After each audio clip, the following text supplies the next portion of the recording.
spots around the country. Kind of shows why this isn't over. It's 2 minutes past 2. News Talk Weather.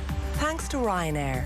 Go to a Premier League game this year with daily flights to London, Liverpool and Manchester.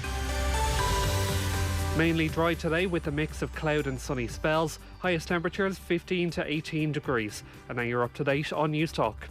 Rugby on Off the Ball. With Vodafone, lead partner of the British and Irish Lions. And this is Off the Ball Saturday on News Talk. John Duggan with you through until 5. You can text us 53106, tweet us at Off the Ball. The first of 9 Lions commentaries on News Talk kicks off at 3. We're so delighted to be bringing you the call on all of these games, including all 3 tests in South Africa and the warm-up match to kick off proceedings. Japan against the Lions at Murrayfield. Neil Tracy and Andy Dunne will call it from 3. The 2021 British and Irish Lions Tour on OTB Sports, brought to you with Vodafone, lead partner of the British and Irish Lions. Andy Dunne, how are you? I'm very well, thanks, John. I'm buzzed about this. Are you? I'm buzzed. Yeah, I'm looking forward to it. I think it's given the lack of competitive international rugby in the last while, well, certainly in front of some crowds, and it's something that we can be enthusiastic about for sure. Is it good for the Lions to be specifically facing Japan today, this afternoon? I'm not so sure. I think there would be a different style completely to South Africa. They're far less a physical side than the South Africans. They are probably smaller, more agile, faster around the field. They use possession very differently to the South Africans. So in that sense, I don't think it's a great fit. But nonetheless, these players need some pitch time together. They need a little bit of fluidity to enter the game that I doubt will even be there today. But yeah, I mean, I'm sure they'll take what they can get. If they can get a warm-up game against Japan, I'm sure they're happy enough to just get a run out for the 80 minutes. Yeah, all 7 Irish players involved today, Andy. When I think of Jack Cohen and Ian Henderson, Bundy Aki, they might be a little bit on edge because they don't want to plant any seed of doubt in Warren Gatland's mind. They want Gatland to be thinking about them on that plane in a positive manner. Yeah, I think so. I think for all of them, I saw a video this morning of Jason Leonard handing out the jerseys, and even though it's obviously not a test match, it's a friendly and a warm-up, there was a bit of quietness in the room, and there was a sense of occasion. You could sense a little bit of edginess and nerve in that jersey presentation, and obviously for any of the lads there, particularly the likes of Bundy and Jack Cohen and Ty Byrne, who've never been Lions before, I'm sure there's a real sense of anticipation for it about that game coming up today. You know, it is a chance to make an impression on Gatland early. He has a coaching style that's well documented, that he would actually pick players who are training well. And if you're an established player who's not training well and not performing in the lead up to the test, he'd be quite comfortable dropping you as well. And he certainly has a history where he does not bow down to reputation.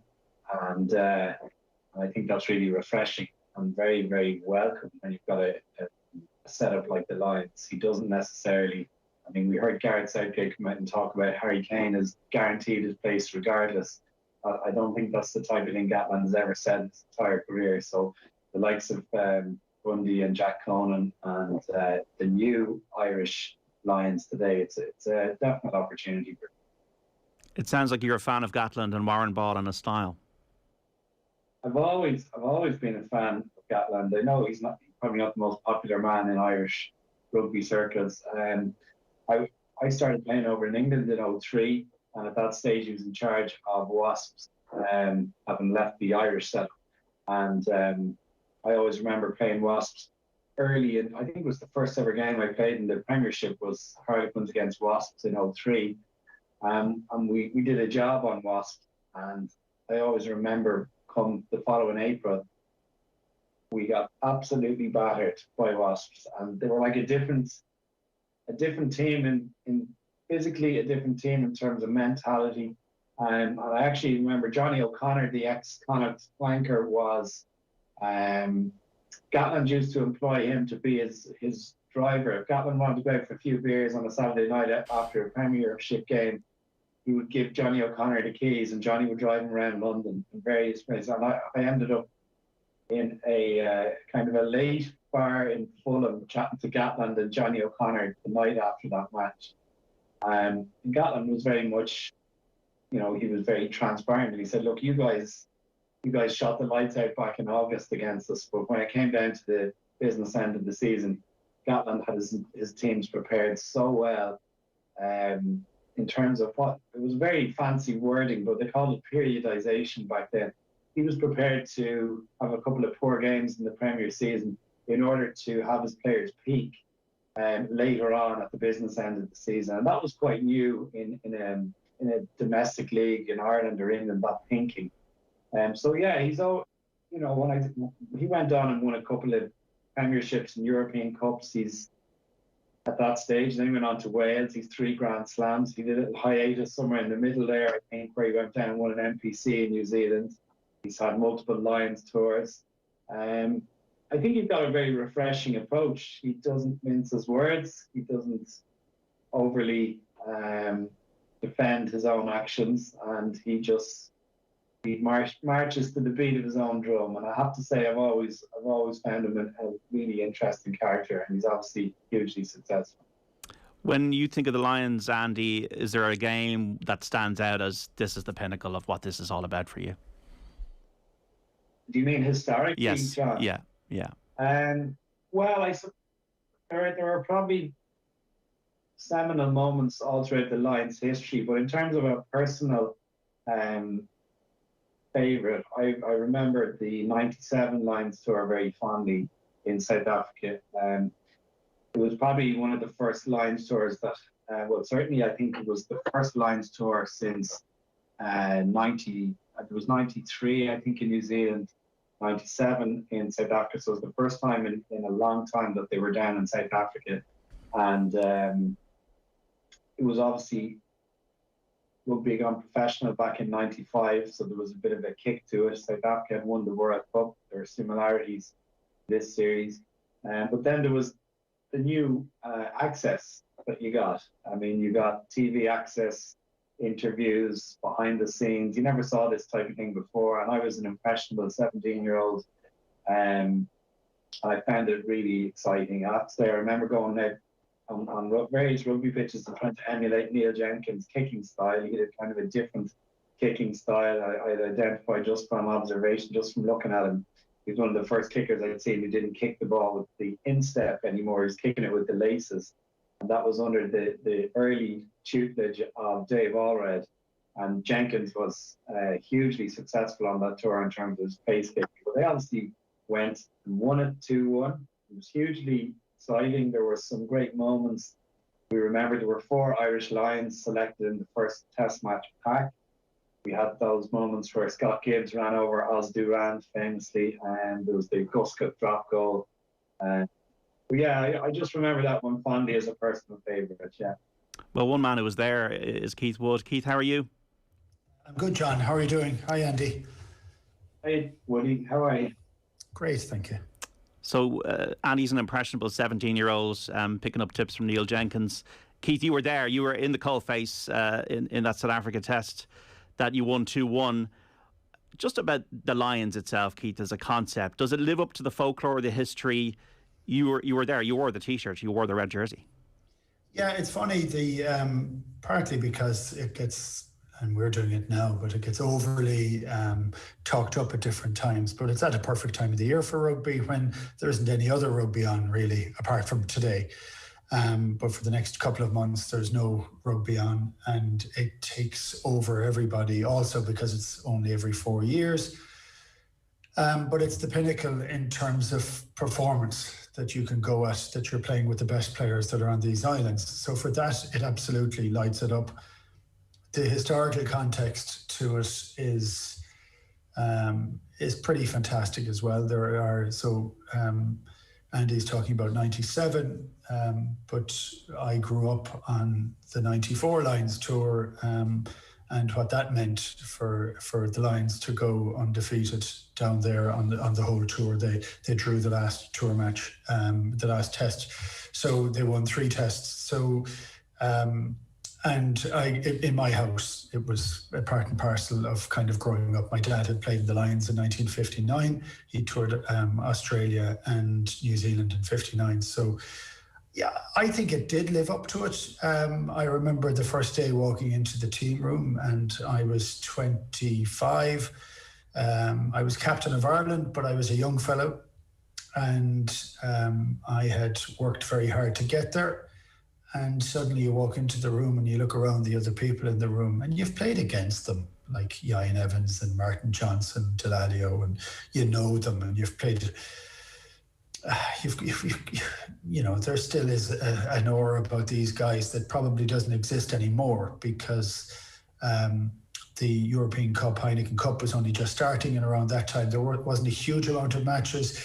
I got to know some of them by playing in the Premiership in that season, but I still didn't really know them all. And you walk in and you're just thinking, can I cut the mustard in this place? You know, I don't want to let myself down. I don't want to let Ireland down. I don't want to let my family down. You know, you end up with all these huge weights that sit on your shoulder, and all you want to do is get a chance to go and play a game. So that's why I think this test match is very tough, because it's very hard to play a test match as a scratch side.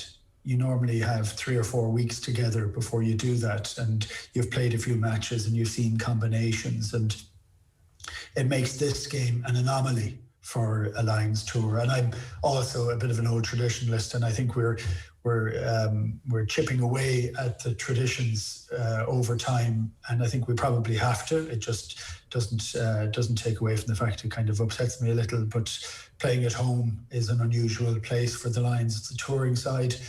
But if you put all those in together, and Andy mentioned at the top of the programme, he mentioned the Jason Leonard handing out the jerseys and there being quietness in the room.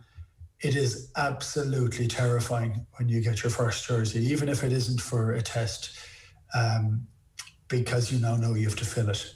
And that is, I don't know, I had it on 2 tours, and I can tell you that for the first match of the second tour that I went on, it was as nerve-wracking, if not more nerve-wracking. I mean, there's an interesting and almost devastating responsibility to the jersey. And so I think that makes it pretty fantastic and special.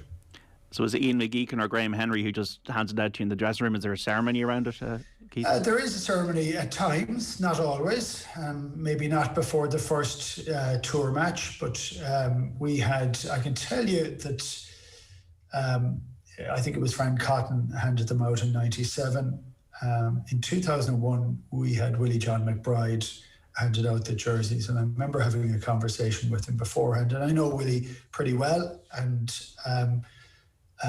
in his unbelievably typically blunt fashion, he said, geez, these are all young guys. I don't even recognize the game anymore to the game that I played. And is there anything I can possibly say that can have an influence or be beneficial, or am I just an old codger that's talking, and are you going to listen to me? And I said, look, you know exactly what it is, Willie. You've lived it, and all you have to do is talk about what it meant for you. And I can tell you that before the first test in Brisbane in 2001, he handed out the jerseys. There wasn't a sound in the room, and he just spoke about what it meant for him and what playing for the Lions meant for him, and what the friendship of the people who had worn the jersey with him, what they meant to him all those years later, and what they still meant to him. And it didn't get to the point of going where you lost your head inside in the team room. It wasn't like that.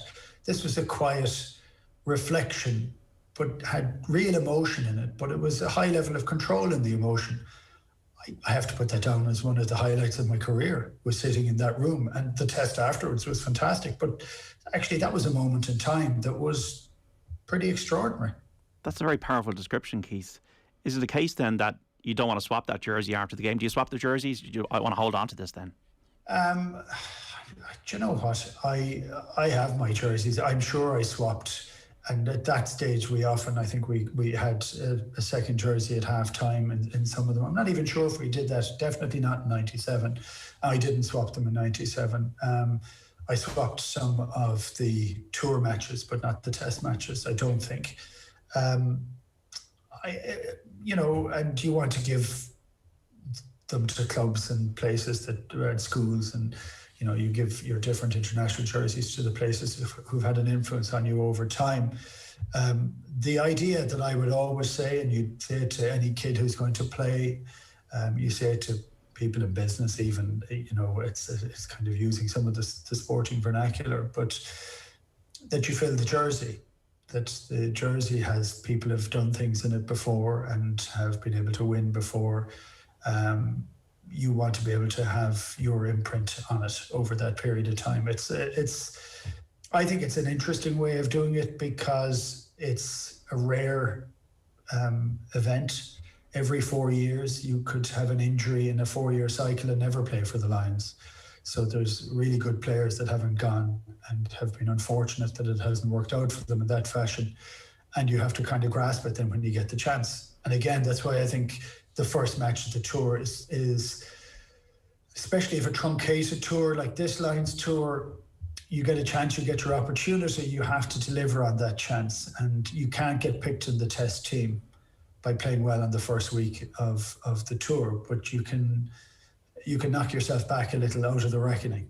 And there are precious few chances on this tour to get your chance to perform on match day. So, again, it was interesting what Andy said about training. And one of the things for me on training, whereas I wasn't the fittest, strongest, fastest, my idea of turning up to rugby training was to try and out-train everybody else. That the standard that you set in training was hopefully the standard that would get you into the test team and hopefully winning in the test team. And so the training sessions on a Lions tour are of unbelievable intensity, but also of a mentality where you can't be the best guy training. You have to be the best guy training that fits into the Lions team.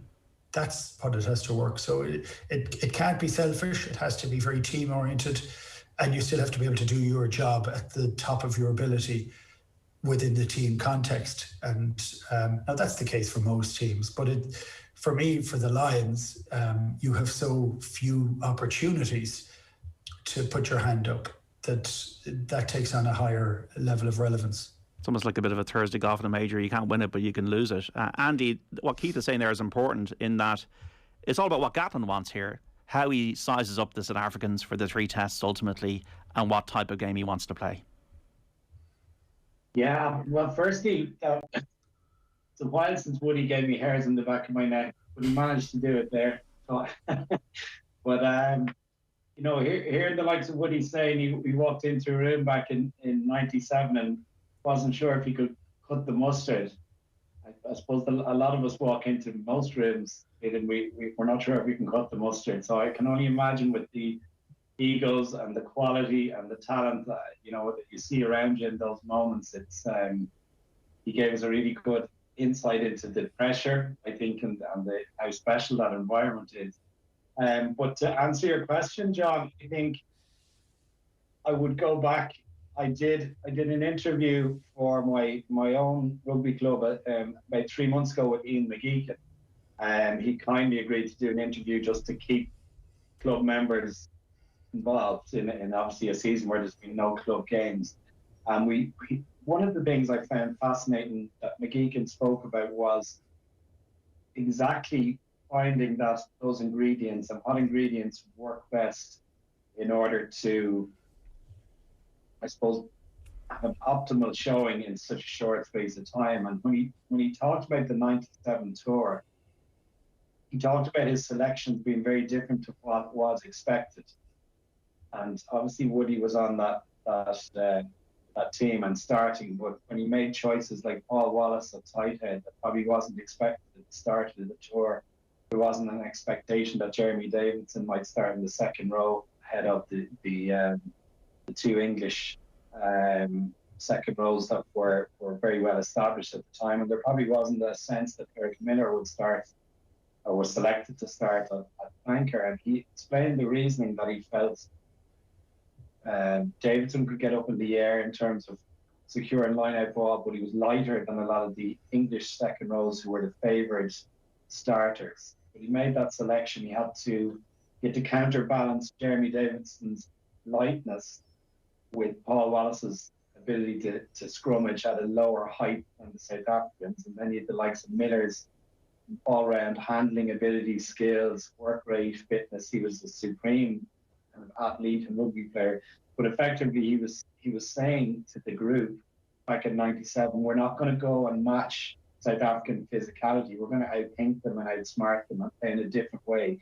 But the way they could firstly match them was make sure they didn't get crucified in the scrum and that the line-out held its own. And once that was done, the rest was falling into place. And so Geekin had a real idea how he wanted to play. He made selections in the tour squad based on that, and it was all around how he could beat South Africa. He wasn't necessarily picking the best 37, 35 players from the Six Nations in the previous campaign. And it was really interesting to hear that. So I think Gatland, having learned under McGeechan, I think works a very, very similar strategy for a Lions tour. And be interested to hear Woody's thoughts on that 97 reflection there that McGeechan spoke about. Keith? Yeah, McGeechan for me, look, I've said this before, but I described him once as the best coach of world-class players I've ever seen. And he thought I was kind of taking the mickey out of him and being disrespectful. Actually, the people who were in the room, and Ian was in the room as well, thought I was kind of slagging him off, but I wasn't. I think he picked for character and quality, and rather than names. And he also picked on size in certain places, like Martin Johnson was captain because he liked having a captain towering over the opposition captain.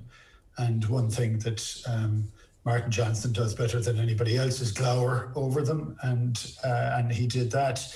But he also picked for specific things. Himself and Telfer had kind of coached Scotland, one as head coach, one as assistant coach, and they rotated their position at different times. So they had a sense of ego as a pair, not as an individual. It was incredibly, I don't know if there's a word for that, but it was incredibly interesting. So they challenged each other all the time, but it was the most complimentary challenge you'd ever see. So they would ask things of you in not in a direct fashion. Well, Jim would, but Ian wouldn't. And the expectation was that you were smart enough to understand how to figure out what they were trying to say and trying to do. And that sounds like a kind of cop-out from them in some respects. And that's why I call him a great coach of great players. He got us in the frame of mind to try and diminish our own ego a little. And that takes some doing for the group of us that were in there, which was, don't try and out South Africa. Be lower, be faster, have a cut with the ball as forwards, but do it really well. And if one does it, and it's the thing that I learned that I would have held central to my rugby career after it, is that if somebody makes a decision, you don't ever complain about it, because it's, whether it's the right or wrong decision, it is the decision, and your job is to react. And what I would say of the pure joy of the Lions was people reacting to you really early and seeing things really early, and there was always somebody to offload the ball to. And at Ireland at that stage, there wasn't. And because you are talking at a really heightened sense of standard of people who see things very early and can react accordingly, can stay deep without having to be flat. So you're not going to ground looking to offload the ball and it becomes a knock on. People are in the right place at the right time all the time. So for me, Ian's philosophy was, yeah, we're bringing the right guys, but we think the guys that have the character that will work, that will understand their way through, what we're going to do. It was incredibly risky philosophy.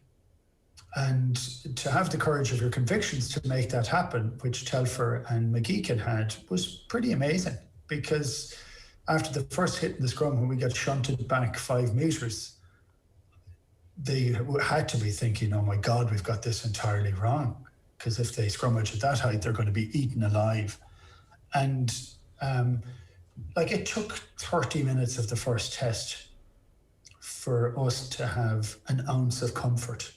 That's an interesting place to be on an international field.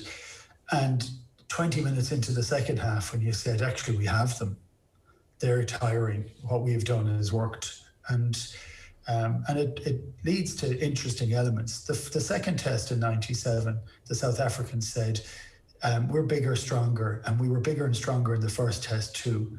So we're going to actually show them how big and strong we are. Let's do more of the same.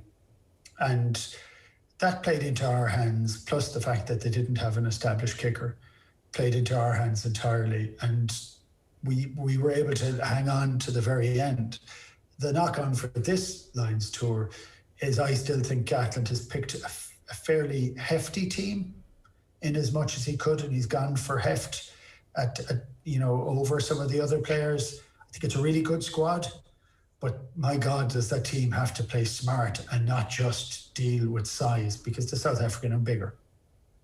Yes, we're building up to the Lions. Our first commentary against Japan at Murrayfield at 3 o'clock. Andy Dunne and Neil Tracy. Just before we go to the break, Keith Wood, and if you want to text us, listeners, with any questions for Keith or Andy, you can do so on 53106. How did you bond then with these elite players from Scotland, England and Wales? Was it pints? Was it forfeits? Was it practical jokes? Or was it just calm connections? All of the above. Pints, definitely. Practical jokes, of course.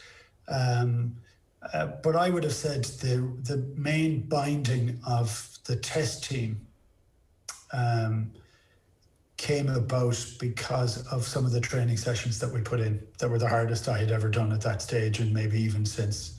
They were horrendous, some of the scrummaging ones, because we played a very flamboyant style of rugby for all of the tour matches. We didn't play like that at all in the tests. We played as smart, as error-free as we possibly could, and we didn't take a huge number of risks at all. And it was all about us dealing with the rampaging size of the South Africans and dealing with that for the whole game. They were easily the most tiring days I've ever had in my life, so I can say that with comfort. The backs had to tackle. They didn't get a chance to run it very often. They did at different points in the 2 tests that we won.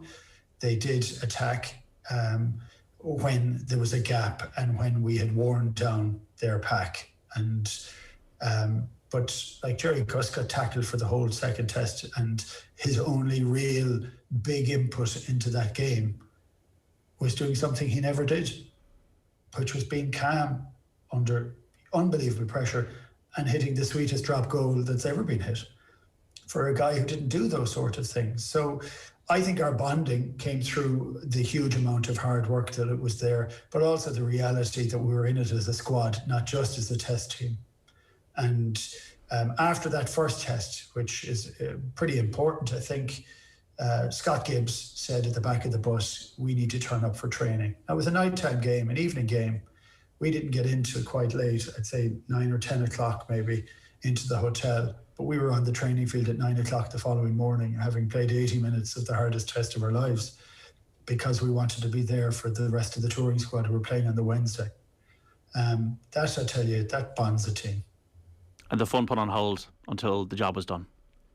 No, the fun was all over the place. We were only 2 years out of amateurism. We were away from home. We'd go for a couple of beers. It was pretty sensible. But after the matches, we went for a few more. And I think it was at a moment in time. And I have to say, at times we miss on some of the fun that you can have as a group of guys on tour, and it gets overlooked at times that you need to relax. We relaxed as well on that trip. That was very important. OK, Keith Wood and Andy Dunne. We've got to take a break. Back with more build-up to the game against Japan on Off the Ball Saturday on News Talk after this. Rugby on Off the Ball. With Vodafone, lead partner of the British and Irish Lions.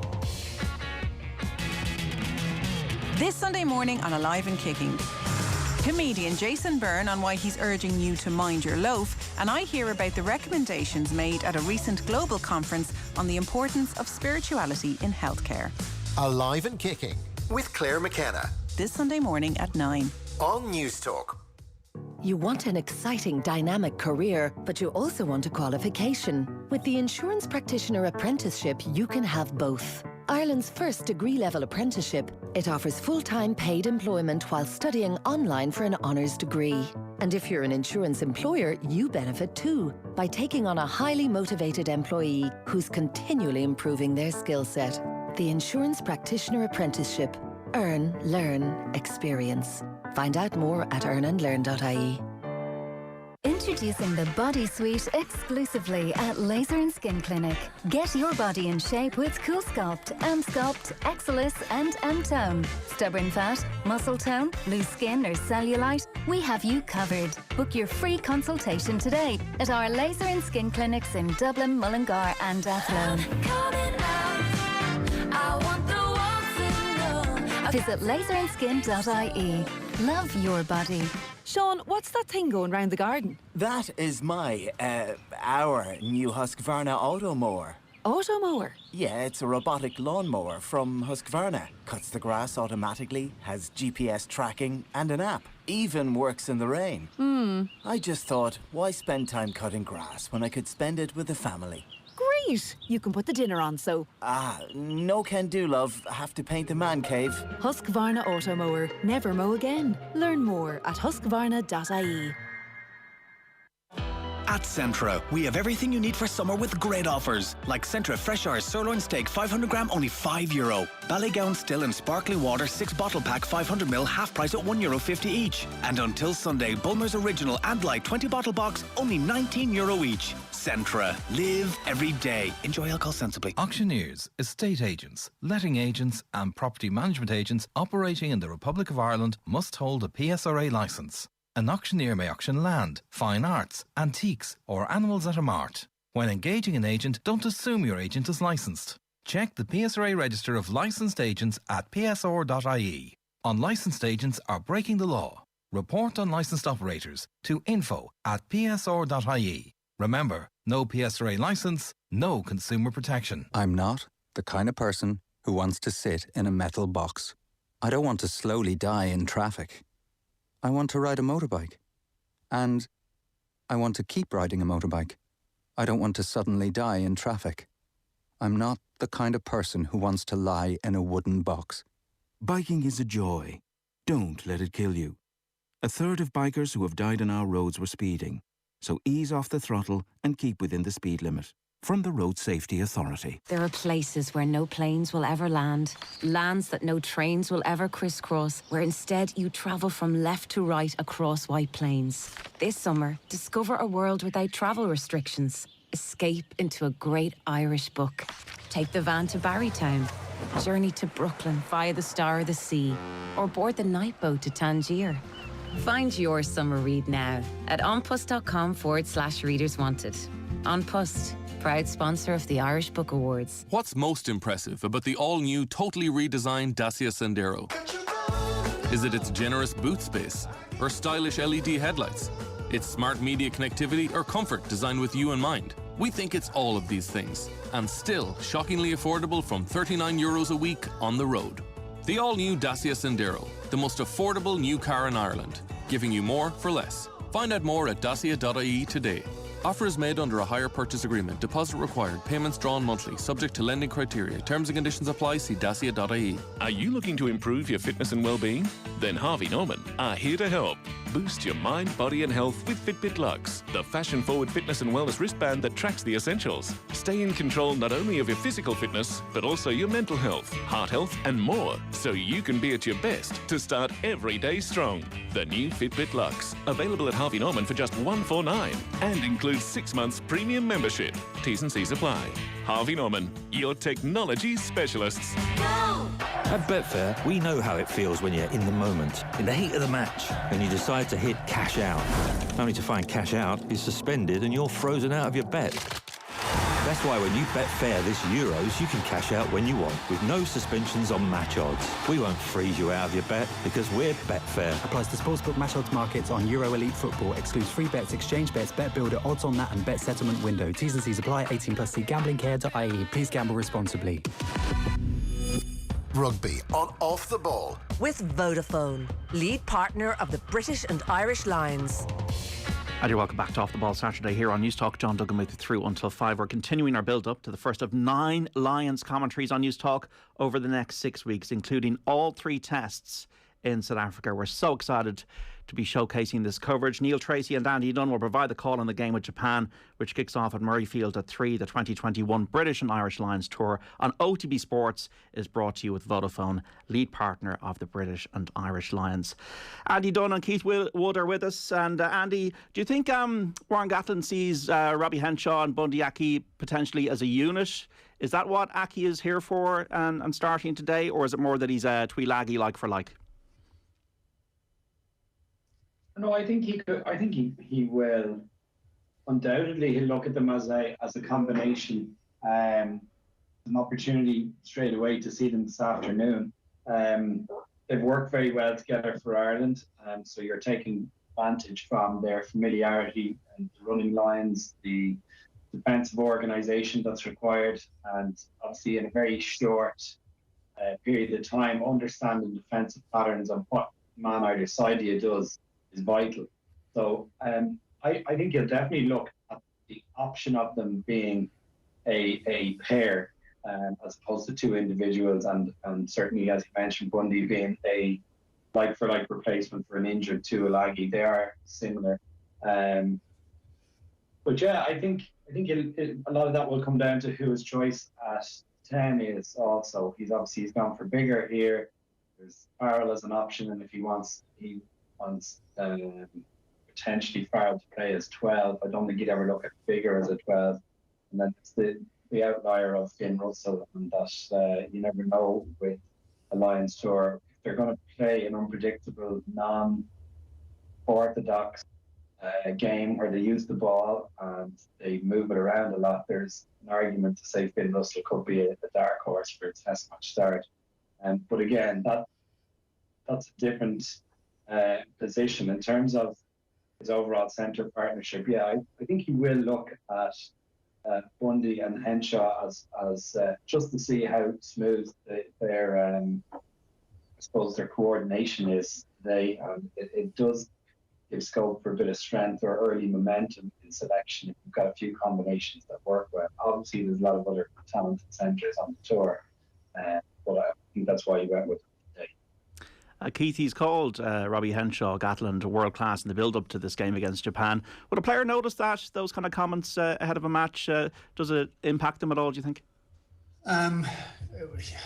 People say they don't listen to anything, they don't read any of the media, they don't hear anything that's going on. They hear most of it. And I think if you're being honest, John, if I was to say you're an incredibly good sports broadcaster, that's going to make you feel a little bit warm and fuzzy inside. And we often kind of get to the point where we look at sports people entirely different from ordinary people. And we are exactly ordinary people. So you want people to say good things about you. You want to try and ignore the bad things. But if a coach comes out and says, I think you're world class and I'm happy to tell everybody about it, that can give you an extra bit of a boost, and all players are confidence players, and it's how they deal with confidences and knocks to their confidence shows how they perform under the highest level of pressure. So look, I will say that Gatland's man management on Lions tours, the last tour in particular, when he seemed to take a huge amount of the flack from New Zealand media, he deflected an awful lot of it away from his team, and I think the team performed incredibly well with it, and he managed to get really good performances out of his players. So look, I can tell you that Telfer, who didn't say a huge amount on a one-to-one, but he kind of caught me in a little vice-like grip after one training session and said, Wood, I thought you were incredibly loose. And he said, but you put a lot of work in. And that's all. I felt as big as a house. I just said, brilliant. God, I can't even believe he's noticed me, you know. And it is trying to get to that idea. People respond to different things, and but nobody will ever say they don't like somebody saying nice things about them. Jack Conan, Andy, I was reading Rugby World, and he was talking about how he was watching it live, and he couldn't believe almost that, you know, his name was called out, and for him it's a really big day. And what is the Conan mission, as it were, to get into Gatland's head, and what's his reason for being in the team? Is it to break tackles? Is it to produce the performance that he did against England? What's his agenda today? Well, he's got. I think his agenda is to be himself. I have a bit of an inside track in that I coached Jack. I picked him for his first ever senior men's club game. So he was about 18, and I just recently retired and became a coach in Old Belvedere, and Jack had come off the under 19s, a bunch of young lads in Old Belvedere, but he was really a standout. He was phenomenal, and I threw him into the first team. What I noticed from him as an 18-year-old was that I felt a little immature around him as a 32-year-old, and I was the coach. He's like this new. He's the first of this new breed who seem to arrive in professional rugby, where they know where they are meant to be on and off the field. They know what they're meant to say. They're polished. They are they're cerebral in terms of how they think about the game, and then they're highly physically attuned. And what he brings on the field, I think we really saw towards the tail end of his most recent Irish internationals, was his ability to be a link player, his ability to offload, huge work rate. He does have one of those hard to define qualities. He tends to turn up in the right place at the right time. Again, that suggests he's got a lot of game appreciation and game anticipation. What I think one moment I saw in the European, the Leinster European game against Exeter, when they were under huge pressure with about 8 minutes to go, scrumming on their own line, I could see Conan having a chat with McGrath and his fellow kind of front fivers, and they clearly made a call about getting a quick heel on a scrum. I think it was their third or fourth scrum in a row, and they called the channel one ball. Conan initiated it. The ball was in Conan's hand, and he'd almost broken away and attacked from his own try line, attacked Simmons, the Exeter out half. And Leinster cleared their lines and averted danger with what looked like relative ease. But to me, it just shows an insight into what Jack Conan is capable of doing in, I suppose, under intense pressure in the European Cup knockout stage against a very, very well-fancied Exeter side. He had the ability to completely disarm Exeter's approach, and probably didn't get much credit for that. It was probably deemed to be a bit of luck, but he's got the full package. I think if you're asking what his mission is today for Gatland, I would say if Jack Conan just tries to be himself and nobody else and doesn't get overly overcome with pressure, I think he will make a huge impact on this tour. Would you see Keith Conor Murray favoured to start the tests at the moment, not only for his kicking or his defensive work and the fact that he's come back into form, but for his experience mainly? I think a little bit of both. Look, I think Conor on form is and has been the best Irish scrum half in my memory. He hasn't been in form after he got that injury in the World Cup, or in around that World Cup time. He was in and out of form. He still got picked. I think in a lot of cases, there was a lot of calls for him to be dropped and to take a break in a whole variety, and maybe he should have taken a break at some stage, but he's managed to play himself back into form, which shows an awful lot of trust that the Irish coaching group have put into him, and of course Munster. And I think he was given the opportunity to try and get back. He's pretty much made for this sort of environment. He is a big guy. He offers a huge amount of defensive stability to players around him that a smaller scrum half doesn't. And when you're playing against guys like South Africa, I think that matters an awful lot. But his game needs to be on top form. He needs to be passing from the floor very quickly. He needs to demand that the ball is released for him a little bit more. He needs to get his kicking down pat, done well. He needs not to overkick. My criticism of Munster, Ireland and maybe Connacht over the last year is that at times there's been too much of a rush to slow things down to then kick the ball up in the air. And I think that there are other opportunities on the field rather than just kicking the ball away. And the success rate of those two teams in getting the ball back hasn't been what it was in the past, partly because of law changes or law interpretations that have changed differently. But I want to see him take the ball into contact. I want to see him have a cut. I want to see him be the player that he was, because he interests the whole back row.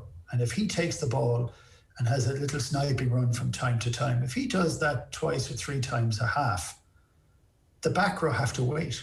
He gives an extra 2 or 3 meters of space to the outside backs, and that could be exactly what's needed. So I think he needs to understand that he can blend his way of playing with the quality of players that he has at his disposal. So, and if I touch on a little bit of Andy's point and looking at out half and be it Dan Biggar, I'm a big Dan Biggar fan. I'm a big Owen Farrell fan in terms of the attitude, which goes over the top, absolutely, but it is this hard, slightly nasty, win at all costs attitude that is pretty cool to have on a field, not great to have at 10, I have to say. I think at times he plays better when he's at 12, and actually the Lions in the last series played much better when Johnny was at 10 and he was at 12. It gave them a better balance and he was able to pull the strings differently. And I'd be really interested to see whether Finn Russell carries on the mantle of his coach, Gregor Townsend, in playing 10. There was no way Gregor was going to be picked at 10 in 97. And there was no way we were going to play without him at 10 by the time we got to test time. He sees things differently. And it becomes incredibly frustrating to play with. But the higher the standards of the players around you, they're able to react to it. And I think that could end up happening, actually. It could end up with Finn Russell at 10 and Owen Farrell at 12. Okay. Just before we go, very brief verdicts, Keith and Andy. Japan, we haven't really seen them since the World Cup. They've had one warm-up game. They don't have the heat on their side, but some familiar names: Michael Leach, Yu Tamura, Kotaro Matsushima, who's the try man. What do we think, Andy, very briefly, your verdict on today, this warm-up game? I would have got a comfortable enough Lions win, just based on increased physicality and just the all-round quality and personnel that's available, and just the stronger outfit, I think. Regardless of the fact that they play together, I think they'll have a comfortable win. And Keith, how do you call it? Yeah, it kind of depends, and I don't know the answer to this, but how much time that Japan have spent together. Like prior to the World Cup in 19, they'd spent the bones of a year together, huge amount of detailed time. I don't think they have that amount of time into this. So a lot of the things that came off for them in the World Cup may not come off for them. You'd expect the Lions to win, but I think it could be a bit closer. Okay, Keith, thanks for today. Chat soon. Brilliant. Cheers, gents. Keith Wood there, who will be also joining us on the digital and social channels after this game for a recap on it. So make sure to check out the Off the Ball digital and social channels. Then Andy Dunne staying with us with Neil Tracy for live commentary of our first Lions game, the first of 9 here on News Talk against Japan at Murrayfield. We're back after this. Rugby on Off the Ball. With Vodafone, lead partner of the British and Irish Lions. This weekend on News Talk, we're celebrating the launch of AIB Merchant Services Main Street Insights tool, helping you make more informed decisions for your business. Find out more at newstalk.com/Main Street Insights. First Merchant Processing Ireland DAC, trading as AIB Merchant Services, is regulated by the Central Bank of Ireland. Here at Kia, we really have nothing to add to our renowned technology, award-winning design, and our unique Kia 7-year warranty. Nothing, that is, but 0% finance on many of our leading models. 0% on Sportage, Stonic and the entire Ceed range. And 0% on our zero emissions, e-Soul and e-Niro EVs. For more, visit your local Kia dealer or log on to kia.com. This is a finance offer. Terms and conditions apply. Afternoons are easy with insuremyvan.ie, Ireland's low-cost van insurance specialist. Get your business back on the road with Insure My Van's best price guarantee. For super savings, visit insuremyvan.ie. City Financial Marketing Group Limited, trading as insuremyvan.ie, is regulated by the Central Bank of Ireland. You know how every part of your business works. Square is how it all works together. Square has tools to help you manage everything. Point of sale, online, payments, and so much more.